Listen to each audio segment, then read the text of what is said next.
There are dozens of motivational speakers on tour today, but they are not all created equal.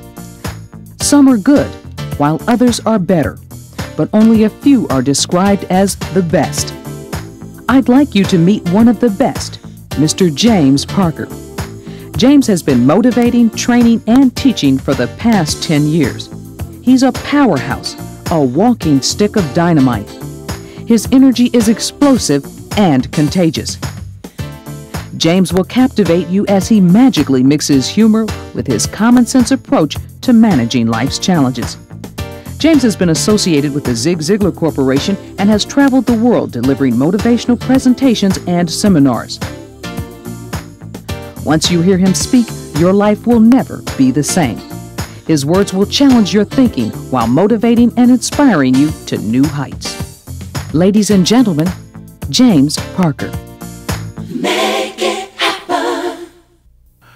The third key principle, if we're going to make it happen, we've got to develop a pleasing personality. And obviously, you know I'm talking about that word attitude. In 3 separate studies, our research shows that over 85% of the reason you succeed in life will not be because of your technical ability, but it's your ability to get along with people. When I talk about that word attitude, I have to make sure that everyone understands what I'm talking about. Don't be like I was several years ago when I graduated from the University of Houston. I got my first job with Merrill Lynch, the brokerage firm. And I was a real cocky young man. I was going to make $1 million by 30 and show the world how I was done. And I went over to SMU to take my Series 7 securities exam. And as soon as I walked through the door, I was met there by my manager, Bob Terrio. He said, "James, how'd you do on that securities exam?" I said, "Mr. Terrio, you'll never believe this, but I'm afraid I may have failed my securities exam." He said, "James, don't be negative, be positive." I said, "Mr. Terrio, I'm positive I flunked that securities exam." That's not what I'm talking about. What I'm talking about is the importance of eliminating that disease called stinking thinking. How many of us know about stinking thinking? Or hardening of the attitudes. That's the kind of person we work with that says, "This stuff won't work. It'll never happen. We don't have what it takes. Why are we even bothering to try?" That's the kind of person who goes around counting his blessings on his fingertips and the problems on a pocket calculator. That's the kind of person that's always looking at what we have lost instead of what we've got left. When I think of stinking thinking, I was on a plane coming back from Tampa a few months ago, and I was sitting next to this man who was dressed immaculately. He had a beautiful suit on, he had beautiful shoes on, beautiful tie on, but I noticed something very unique. He had his wedding band on the wrong hand. Now, being a friendly type of a person, I walked up to him. I said, "Excuse me, sir, I noticed you got your wedding band on the wrong hand." He snapped at me. He said, "That's because I married the wrong woman."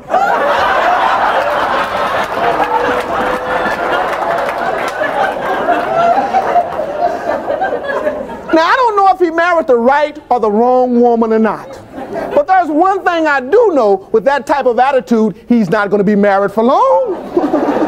And if there's one thing we've got to have absolute control of, it's our attitude. It's our attitude, not our aptitude, that determines our altitude. And in life, it's not so much what happens to you, but what you do about what happens to you. I read a true story just last week about 2 boys who grew up in an abusive family. The father used to beat them all the time. He was a heavy drinker, and these kids really hated that situation.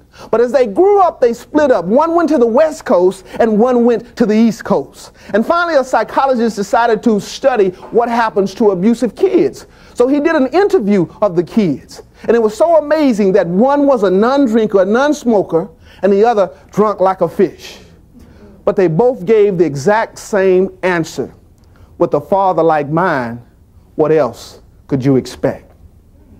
Now think about that. One of them was not a drinker, not a smoker, and he said, "With a father like mine, what else could you expect?" But the other one decided to follow that pattern of his father and become all of those things. So in essence, it determines how we respond instead of how we react to those situations. And the greatest power that we have in life is the power of choice. We can choose to change if we want to change. But if we keep doing what we're doing, we'll keep getting what we're getting. I was in the grocery store a few months ago, and I had spent about $200 on groceries. As I took my mini cart to the checkout line, it was obvious to me that this girl was not having a good day. I mean, she took my eggs and she slid them down, and here come my bread sliding down. And finally I stopped. I said, "Well, ma'am, are you having a bad day?" And she just kind of looked at me like I'd run over a skunk on a motorcycle or something. And finally, when I wrote up my check, I said, "Now, ma'am, at least you could say is thank you." And she looked at me, she said, "Sir, it's written on the receipt."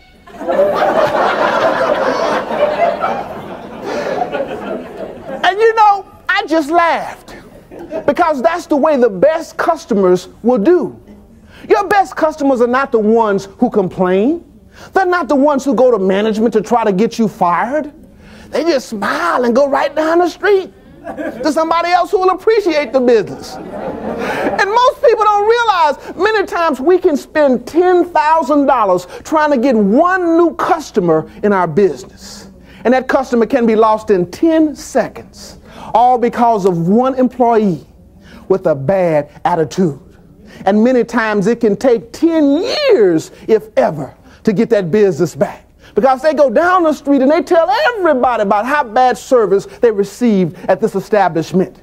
And the word travels around, and before long, we've lost our market share. I've got a little son at home, and for his birthday a couple years ago, we took him to the pet store to buy him a puppy.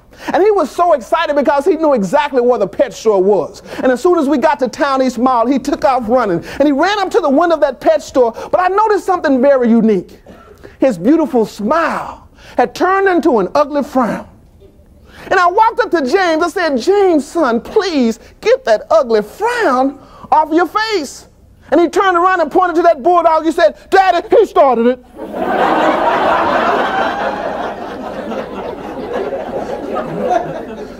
Now think about that for a second. Psychologists tell us that it only takes 13 muscles to smile, and it takes over 41 muscles to frown. How many people do you know walk around with a big 45 on their face, look like they're going to shoot somebody, all because of the way that someone looked at them? Most people are like chameleons. If you smile at them, they'll smile back at you. But if you frown at them, they feel like it's their duty in life to give you a bigger frown to show you how you look. And we cannot afford to be that way if we're dealing with the public, both internally and externally, because no one needs a smile more than the person that doesn't have one to give. A smile is a free thing that lasts for only a second, but the memory lasts a lifetime. And you make sure that every living person that you pass by, you give them a smile. And that way you'll be on your way to making it happen. What you want, you're gonna make it happen. Make it happen. And if you're getting on your knees at night and pray to the Lord, He's gonna make it happen. Make it